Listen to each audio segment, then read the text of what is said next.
Hello everyone and welcome back to another instalment of the Warwick F1 Show. Now, for today's special episode, I'm sure as F1 fans we all know that sometimes F1 cannot be the most perfect sport in the world, and so we thought while we endlessly wait for the next race in Austin, we would talk about some of the improvements that we would make to F1, or some of the suggested improvements that have been made on how to change F1 in the future, and sort of discuss these, think about how viable they are and whether we would like to see that kind of change or not. I'm your host Callum, and when I say we, I'm joined by our society president Katch and also our guest for today's episode, Vignesh. Thank you both very much for coming on to join me. And so what we've essentially done is we have compiled a list of some personal favourites of ours, some very popular ideas that have been talked about for a very long time, and we're just going to discuss them for the next half an hour, 40 minutes, depending on how long this episode is, future Callum. But yes, we shall start with the first one. The first one is, I think, one that has been talked about for ages, and it is scrapping DRS.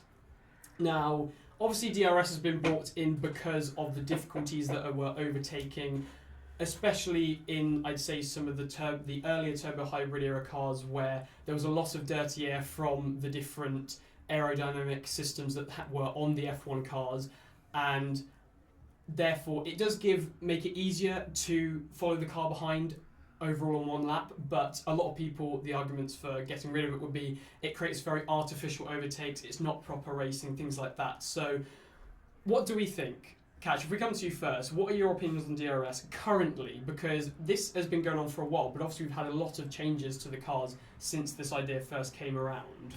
Yeah, exactly. I think the main issue for me isn't DRS in itself, because I think it's good in motorsport to have a mechanism when the cars are so similar, especially speed-wise with similar engines and power units in the cars, to have ways to overtake. So one of the suggestions has been pushed to pass from IndyCar, which I love IndyCar independently, but I think that system works for a quote-unquote spec series like that. But in terms of DRS for F1, the issue for me is the amount of DRS zones we're getting.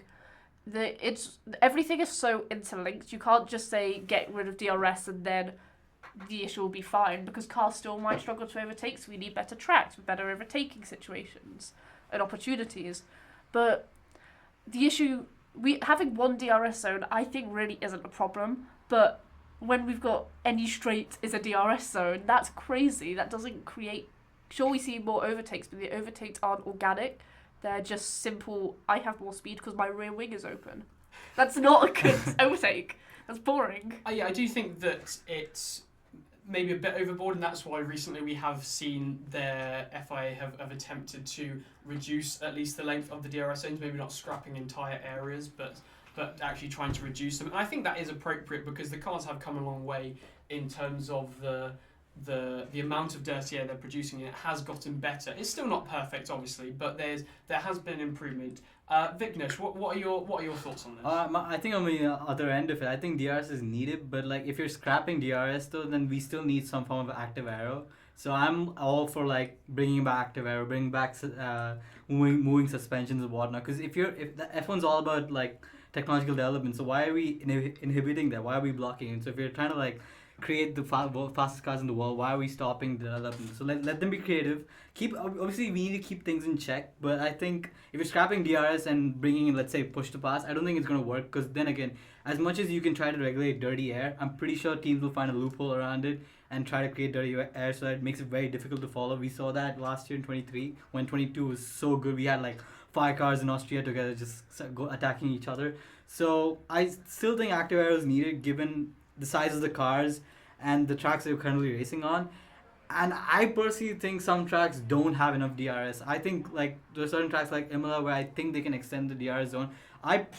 Personally, I know I'm diverting a little bit. I think Imola needs to go. But if you're still racing in Imola, I think we need to extend the DRS length of like certain tracks. So that's my take on it, to be honest. Yeah, I think it would be appropriate to just cut it off entirely. I think that's a bit too much, and F1 would suffer as a result with the quality and the how eventful the actual races are. But I do think that F1 should try and make an effort to reduce the length of the DRS zones, or how much it actually is incorporated and is involved in the racing. And so I think I would like to see that come about more over in the next. I know obviously we have got active aero instead of DRS for the 2026 regulations, but I do think that we should try and move away from that as much as we can. I think also the issue is that for DRS, some teams we've seen, like Red Bull in the past, have had such fast straight line speed that DRS works really well for them. But if there's other teams that DRS is less effective, so it's so dependent on the teams and the cars, which we're always going to get when there's innovations and every team is a different car. But maybe doing changes like they tried to do with the tyres by increasing them and changing the grip compared to the track and the degradation, that would be more fair and could produce better racing. So maybe instead of, I think I also agree, like active aero needs to be still in the sport. It's not possible to ditch, but maybe phase it and change it so we make overtaking and racing better through other means that are less dependent on individual teams. Yeah, I do think so, and I think that as we mentioned, not for scrapping DRS, but certainly moving more towards the opposite end of it, and there is always that difficult balance to strike between letting the cars innovate, because obviously that's what F1 has always been about, allowing the greatest engineers and teams to come together to try and innovate and build the fastest cars in the world, but then you also need to think about the racing quality as well. Our next one is allowing more teams. This is obviously very relevant to today, and we have recently obviously had Andretti trying to break into the sport as the 11th team on the grid, and I think most people were all for that, and we were quite disappointed to see that it was being made very difficult for them to actually enter into the sport. We've also got here changing the points tallies to compensate for those extra teams, because I do remember, the only reason I put this down is I remember that with the F1 Society we were watching Brazil 2012, obviously an amazing race, but before that they brought up the points tallies, and obviously because there was 12 teams on the grid then? Yes, there was 24 cars, but the points still went down from 1 to 10. Yeah, so you had a lot of teams and drivers sat at the bottom with just 0 points, and so I think that if you were to introduce more teams, personally for me, you'd have to maybe adjust the points tally as a result. I don't know. What are your thoughts on this? I heard. I don't know if it's true, but I've heard rumors floating about that F1's actually planning to like not increase the number of teams as we know, unfortunately, but actually increase the points tally. So likes of Hulkenberg, Sonoda would actually get more points for instead of being stuck in P11 and P12. I think that's a great idea because it gives more incentive for guys racing in those positions. Because otherwise, once you guarantee like P10, like for example, when Aston Martin was the fifth quickest team, we knew that we wouldn't get much racing. But in tracks they were quite slow, and then we had like Ricardo, Sonoda, Hulkenberg basically fighting for the last few points. So if we had, let's say, 2 more positions and then probably redistributed the points that we have for the top 10, I think that's giving us more racing, even though we don't have more teams. I think obviously all of us here are advocating for more teams, and let's hope Andretti or someone else comes up in the near future. Well, unlikely until 2028, but until then, I think maybe extending it to like P12 and then redistributing the points up until P12. I think that's a great idea. I think the points tally and maybe some issues that with it have been mainly highlighted in this season because we've had so many good teams up there. Obviously, we've had Mercedes, McLaren, Ferrari and Red Bull, and because they've been so on it for all of the tracks this season, that really only leaves 2 places, 3 if you discount Sergio Perez, but so it leaves only a couple of places for the other 6 teams on the grid. And you mentioned Hulkenberg. He has been actually the unluckiest driver this season. The amount of occasions, if I had £1 for every time that man came P11 in this championship, I would be a lot richer than. How many pounds would you have? I would. I don't know. 6, probably you put me 6. into a corner here. I'd have. Yes. You'd have enough pounds to buy mini Freddos. Yeah, exactly. Yeah. Oh my god, yes. I would definitely spend that on mini Freddos. But yes, he's been very unlucky with the times he had, and I think that problem would only be emphasised if we had more teams on the grid. So it's not that we shouldn't have more teams on the grid. I think that I would really like to see that, but it's changing the points tally. That's what the discussion's about, and I think it's an active discussion, like we've said. I'll chuck another thing into the ring. What about if the cars get less reliable? This is an if. What about if we just have main points from 1 to 8, and then everyone else who finishes the race just gets a point? So we reward finishing a race. If No, No, that's just that's like your primary school sports day. We just like you competed, have a token or point. something. But no, I disagree. It's a suggestion, but I don't think. I think in series where cars are more unreliable, it's a good thing. I think IndyCar has that where they do get just a point for finishing, and I think it's a good idea. But it's longer races, I think, because the races are too short and there's less variation. Then maybe that wouldn't work. I think if there was a serious argument for introducing that, then the reliability of the cars would have to be very bad compared to what we currently have, and I don't think it would get to a level ever that it would be appropriate to bring it in. Like you mentioned, for things like IndyCar and for other series maybe where there is less of a reliability, that is a good thing to work on, but I don't think with F1 particularly we'd ever get to a level where it was necessary per se. That makes sense. No, because it makes sense to have it in a series like F2 when there's just absolute chaos, mechachrome engines and stuff. Like if you take this point system back to, let's say, the 80s or 90s where like, for example, I know I'm bringing back such an old classic, but the 96 Monaco Grand Prix where like 4 cars finished. Wow, that is a throwback. So I love it. Yeah, no, this is brilliant. Go for it. So yeah, so like if you were to go back in the 90s when there were like 4 cars finishing, that would make sense back then. But otherwise, it doesn't feel like you're incentivizing their performances and shit. You're just satisfied with getting points. Otherwise, you're not like showing that a driver, for example, like Valtteri Bottas, he's been consistently beating Zhou, but he's not like there's nothing to show for it. So in that kind of situation, it feels a bit weird to just be like, oh, here's a point for just driving about and not managing to crash. So I guess there's more. There needs to be more incentive, and that's why we're trying to reshuffle the points accordingly. Yeah, no, I do think so, and I think it is, like you mentioned, quite weird when you could say, if you both mentioned that Joe Branu and Bottas have got 0 points, they think, oh, they've been completely equal this season, but it's not been the case. So I do think there is definitely an argument for that, and yeah, we shall have to see about that. So that's kind of linked to whether we do see more teams, so we'll have to see how that progresses in the near future. The next one, I think, is something that everyone can get on board with, because it's, so I've got right here, no sprint races, and that's it. Does that even need a discussion? I don't think so. We've been trialling sprint races Quote, unquote. for the past, what? 2 years. 3 It's years. only 3 years. Is it 3? Since It 21. feels so much longer. No. Since 21 though. So 21 was- 22. no, since 21. We had 3 sprint races in 21. We did, because Lewis had his incredible Brazil drive. Oh my god, we've been doing it way too long. Get them gone. Get them gone.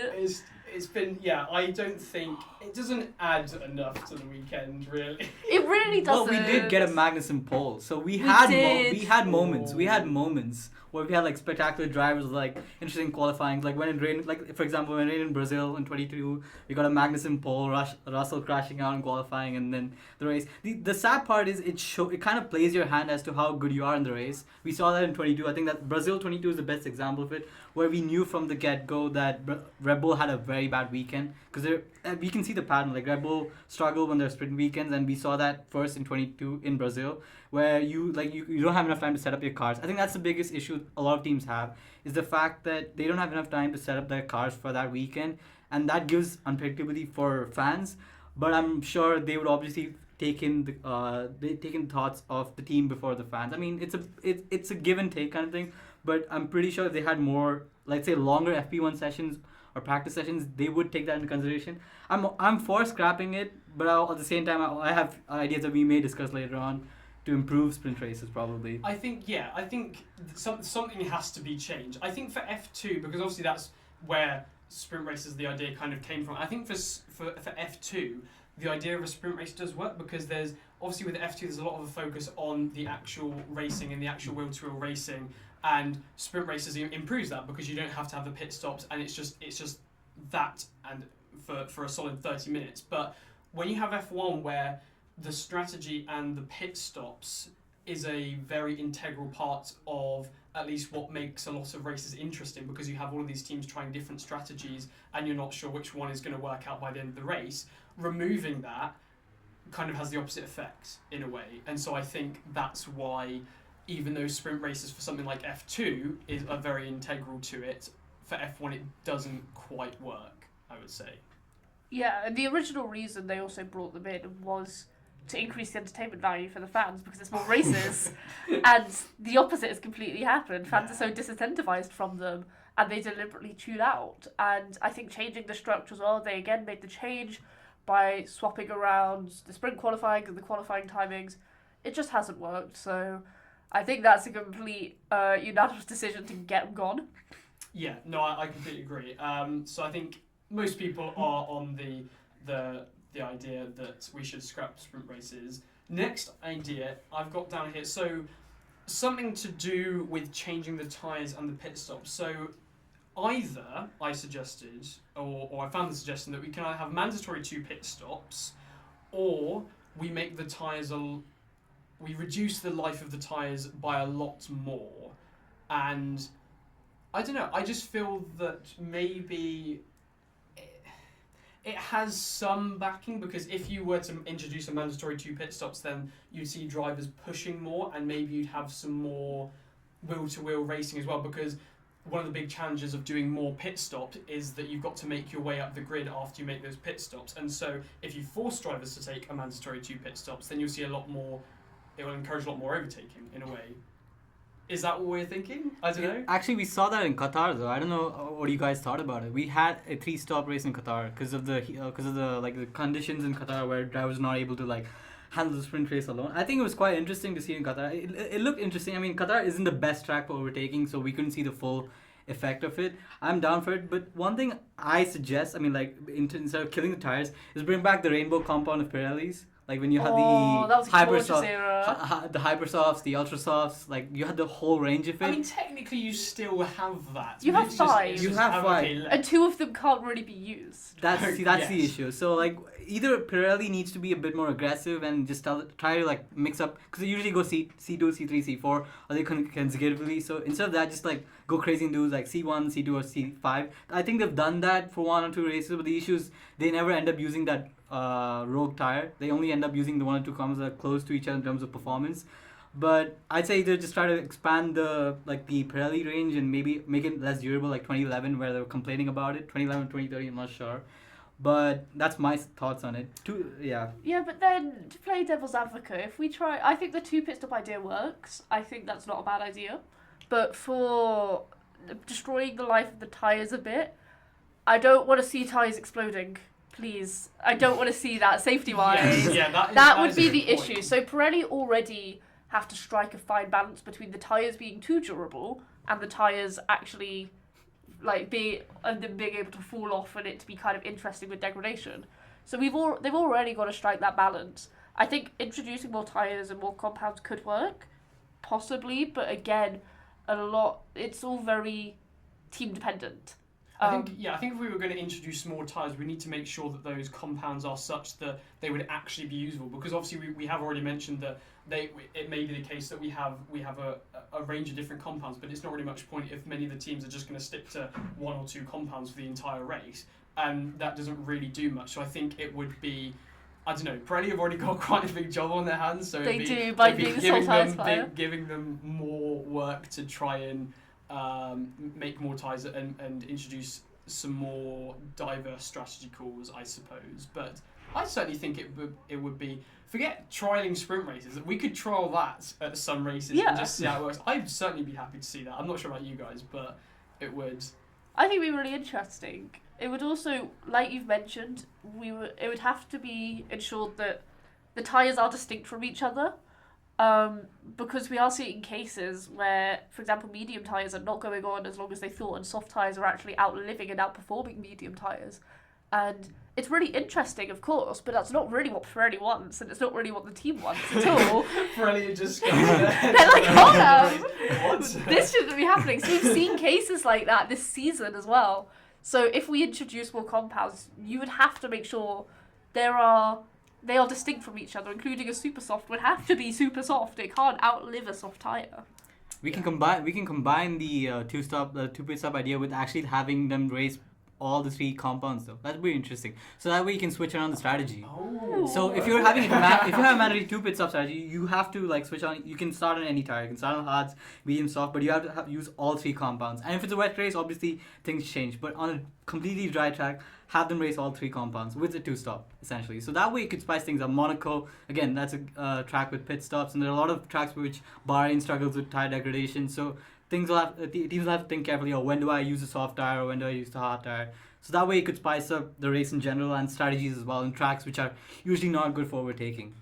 I think that's an interesting idea. The only problem that I can think of is that if you made teams use all three compounds, then that would not really have much variation because teams might just go for, say that they're going to use the three compounds and it would just be a case of what order they're going to put them in. But then maybe if we introduce some more tyre compounds, like you mentioned, that might introduce some more I think also being in the different orders would still be interesting. It would, actually, because you're not sure as to what you're starting on. Like, for example, they could go into the weekend and Ferrari could understand, oh, the medium outclass the hard, but then Red Bull would think, nah, the medium is a bit difficult to drive on. So teams would have different data. They would, based on their car. New idea. Okay, right. Pirelli, okay, they ship the tyres, but they just put random colours on all of the tyres. No way! And that would be so amazing.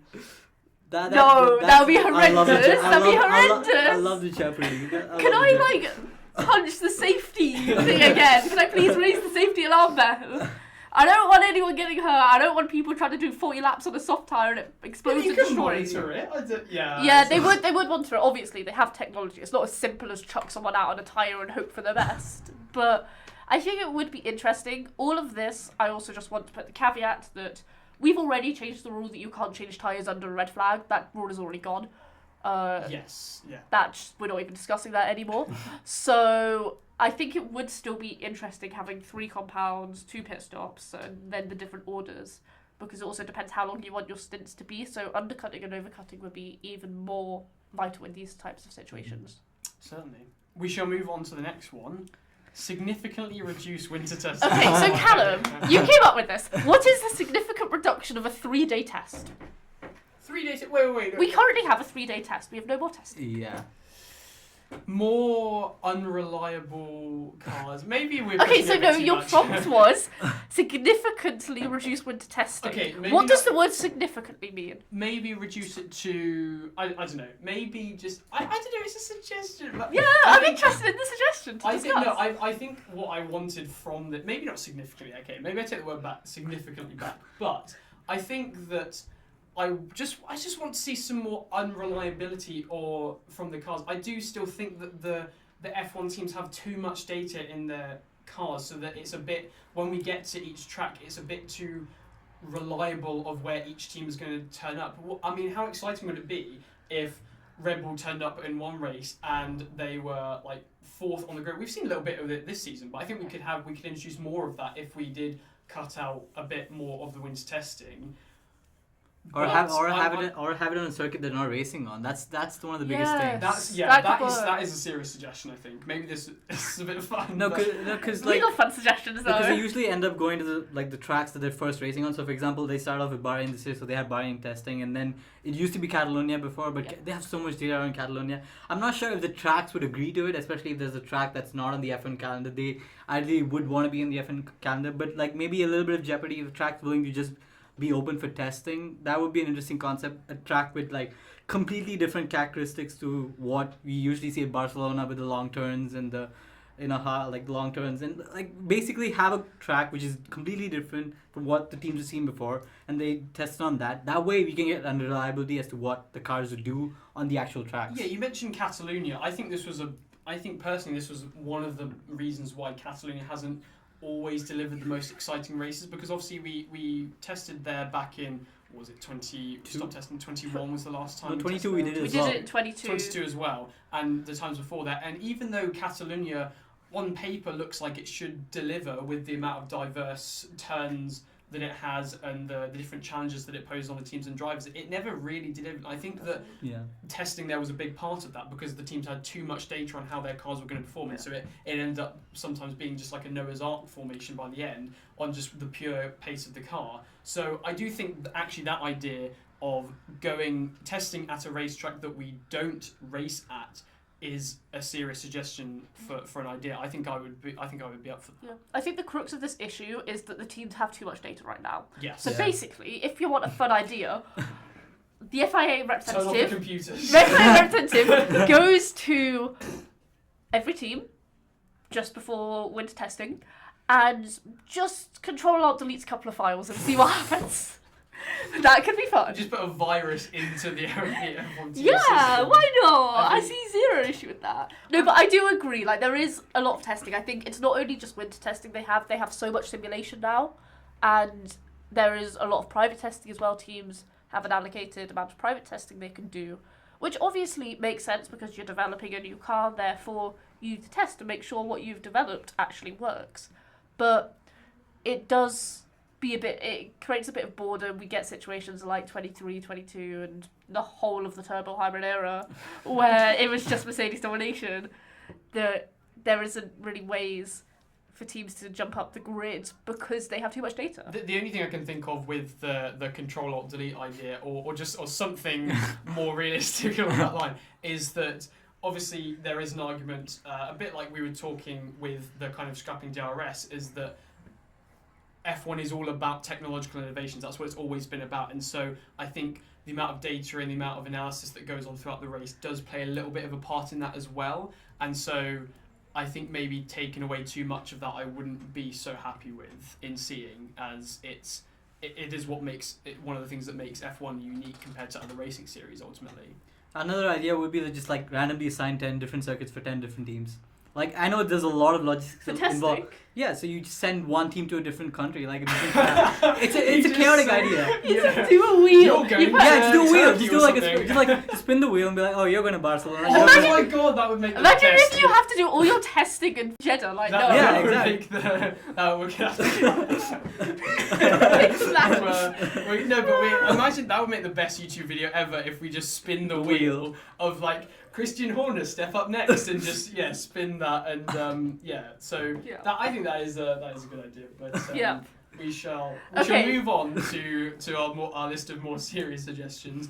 Make the cars smaller. I think we can get on. I can absolutely get on board with this. We have already had, with these 2026 regulations, the first steps in that, I believe. We have. The cars are getting smaller. I think we should do more of it still, because for tracks like Monaco, I remember we were talking a little while ago with our ideal race calendar, which of course you should go and check out of this episode. Big up, Provo. But yeah, I think even though we shouldn't get rid of Monaco, the real thing is that we should be making the cars a little bit smaller so that we can diversify the amount of tracks that we can go to, because there are still a lot of tracks on the F1 calendar which I believe aren't very appropriate for the current generation of F1 cars. We mentioned Monaco already. Zandvoort is another one where I think that even though it's a great out-and-out racetrack, which I would love to see on the calendar, it's made worse by the fact that the cars are too big and there are too many sections where it's just impossible to overtake for any car that has any sort of realistic pace. So I think there's an argument for that, definitely. I mean, let's hope I think the 2021 cars were like best in terms of shape. I know it was still bad across like different circuits like Monaco and Imola. I think that's where F1 needs to play a role and step in, probably try to work a solution out where they can develop regulations in such a way that they fit the tracks that they're going to. I think that's the biggest issue. Of course, money plays a big role in F1 these days, and that's why we have tracks that some of us may not like that are still on the calendar. My personal opinion, Qatar, for example. But I mean, if F1 was like sensible enough to like put teams together and try to understand what's the best size, keeping safety in mind, of course, that's the biggest thing at the end of the day. We can't get rid of the safety devices like hands, halo. I mean, thank goodness for having these safety devices that we have today. But ideally, I think they can somehow bring it back to the 21 size. But again, keeping in mind of the dirty air, like trying to avoid dirty air as much as possible, which is the biggest issue with the turbo hybrid era. Yeah, I think because there is so much technology in these cars, they do need to be big. And I think it is interesting for innovations, but shrinking them, like we're seeing in 26, like we mentioned, is good. It's a good step. But I think just making them a little bit skinnier wouldn't be a bad thing. We've shrunk the phones, so why can't you shrink F1 cars? Like, We're it's now technological making phones innovation. bigger. Yeah, but Okay, but how do you shrink a whole power unit? I don't know. Just I don't know. I'm not an engineer. We have Actually, no looking for a engineers on this serious podcast suggestion. today, therefore. If I anyone think- would like to come onto our podcast and explain how to make a power unit smaller, please do. But, Please do, and we promise we won't share this idea with anyone else. Yeah, but this is. We're talking about probably some of the best engineers in the world. Surely it can be done. Yes, there will be ways to make everything smaller, to be Yes. more compact, and maybe have parts we should move on to some of our last few ideas. Rookies run the sprint. So this is another idea to maybe to changing the sprint races to make them. This ties into a little bit of what was recently in the news, which is about the rookies having their own testing period at the end of a race period. Race period. They Sorry, already not had testing testing. period. Race period. But now we're suggesting that they take part in multiple races. So this is to if the sprints were to stay, which Yeah. I believe the FIA will keep the sprints.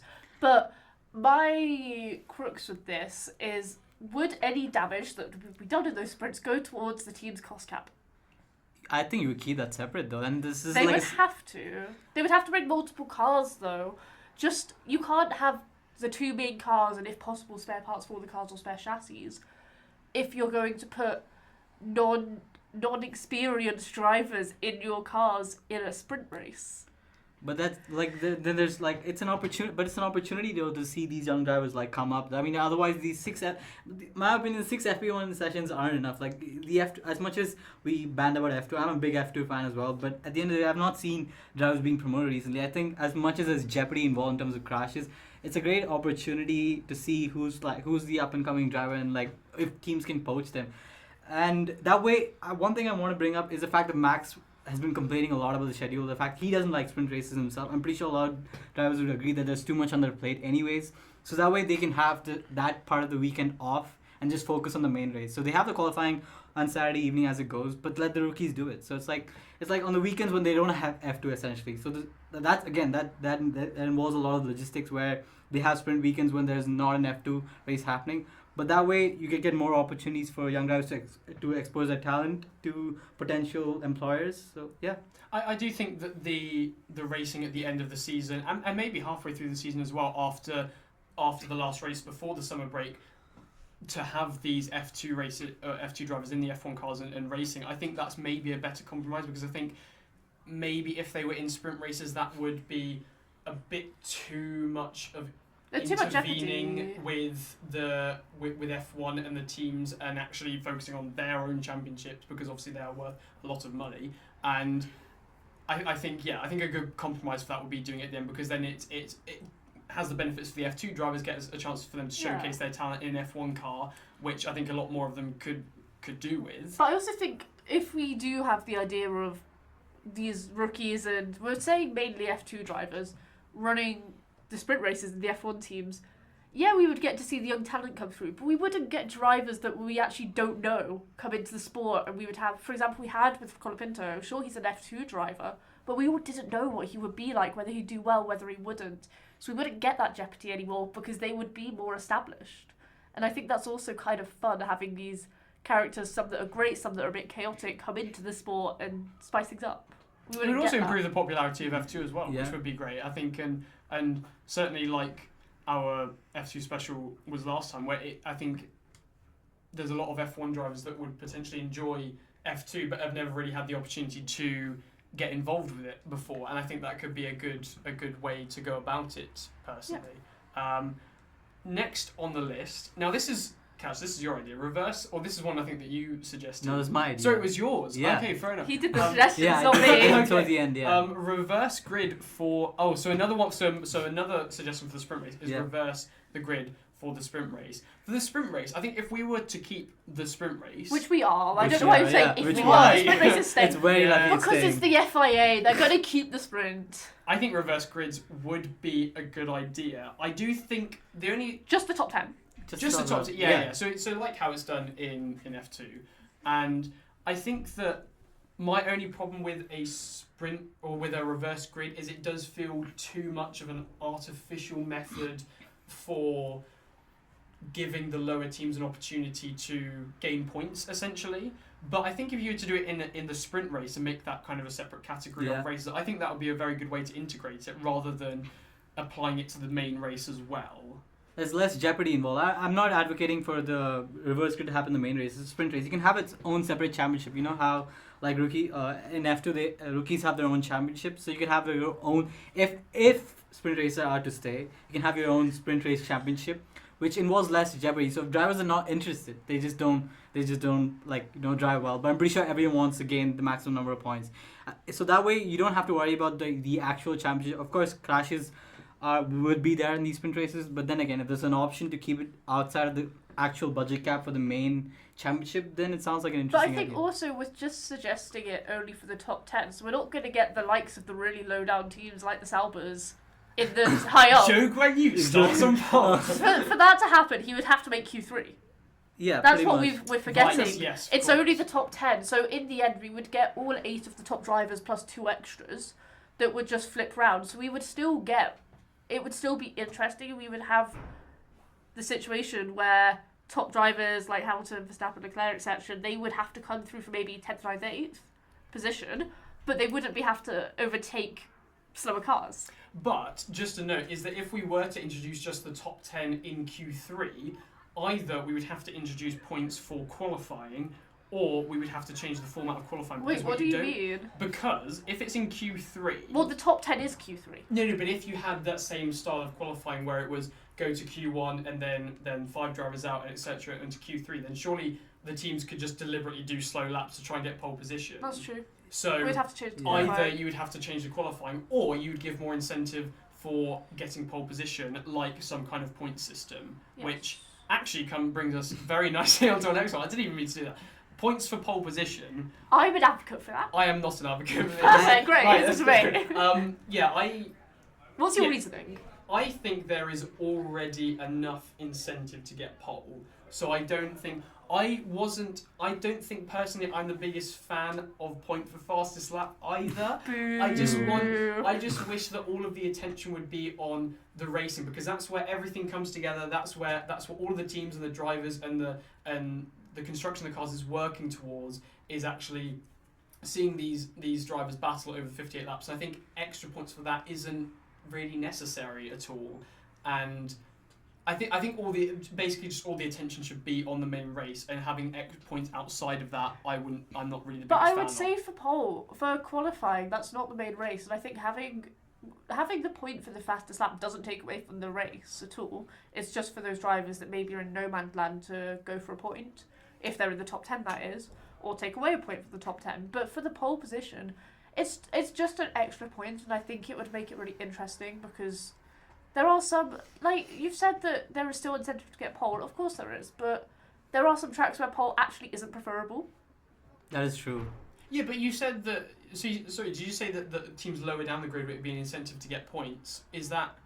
Oh, that it's all wouldn't about work the fastest for- lap. Is that the fastest lap? That's Sorry, that. I Sorry, thought that's you my said- bad. yeah. But yeah, for pole, like, it just makes sense. Just to have the extra point, there's no harm done. Yeah, also, I mean, like, the biggest example, because I'm a Ferrari fan, last year, the number of Charlotte Club poles that you have, like, and that's so That in is that kind true. of, in the kind of situations, like, especially when you're not fighting for the title, but let's say you have a good qualifying car, but a bad race car on Sunday, it matters when you're fighting for, like, the Constructors' Championship, like Ferrari did with Merc last year. It was only a couple of points, so if we had points Yeah. for pole back then maybe Ferrari would have finished P2. This is obviously coming from a biased perspective, of course. Everything's Being coming from a biased perspective. But I think it's incentive, like, because on certain days you might have a like you might have a bad like quality car, but then you make it up in the race. So it also makes the championship more interesting. So imagine like if Lando had more poles, that would make the championship a bit more closer. Same thing with Slightly 2021. Like we can go back to so many seasons and just have like a different viewpoint. Oh, if they had points for pole, it would make it a bit more different. So I think it makes it more interesting, especially even if let's say only the top 2 drivers are there, Max and Lando. That way you can see who's taking points off each other every Saturday. So that makes it more interesting for the race on Sunday. Saying, oh, who's gonna like? Is there an opportunity to take more points of each other? Yeah, certainly. I think there's certain drivers that would benefit from that. As you mentioned, Charles Leclerc seems to have got many more poles than the races. So I think maybe just for pole, maybe not lower down the Yeah. grid, the order from qualifying, but I think maybe pole there is an argument for there. And speaking of qualifying, our last one being a different format of qualifying, which is one-shot qualifying. Is this something I suggested. you this. suggested? This is Yeah. this something what we think? Is this something you'd actually like to see, or is this something? I you think see? it's something that needs to be experimented a bit more because, like, I think they've done this before. I think it failed, but I think it's an interesting idea because it gives us more I feel like it's less artificial than a sprint race in terms of like entertainment, because you don't know what the track's going to give you on a particular day. Of course, weather is a huge factor, but that's what teams need to figure out on the day itself, as to, or like they've given a predetermined order and they just go about it, and that's how you see like where everyone ends up on the grid. That's one way of creating some sort of like artificially, but not as artificial as a reverse grid, because I mean it's quite interesting though. Like I think having that pressure on on a driver to be like you only have one opportunity to like finalize your grid spot, that I think that's more entertainment. Of course that will force them to make more mistakes, put more on the line, especially if they're fighting for a championship or like even valuable points for that matter. So knowing that one lap could be the difference between, let's say, P10 and P15 for a midfield driver, or P1 and P7, I think there's more on the line, and that's what we look for essentially. Yeah, certainly. I think the only reason that there's as you mentioned, there certainly is an argument to bring it in, and it might introduce that level of unpredictability. But I think that, I don't know, it would be a bit short, wouldn't it? It wouldn't. What do you mean it'd be short? Well, because it was one shot qualifying, then it would just be like 10 minutes or something. But it's okay. No, because you wouldn't have all the drivers going out at the exact same time, Exactly. right next to each Yeah. other. So But- it would be in a track. Let's say it's a minute 20 or a minute and a half. You've got 20 drivers doing that. I feel like the Q1, Q2, and Q3 process, though, it still makes it slightly interesting It for the works. entire It works, session. I think it is. I think it's definitely an ideal session, but maybe we do it for certain. We do the one-shot quality for certain rounds. I think could be.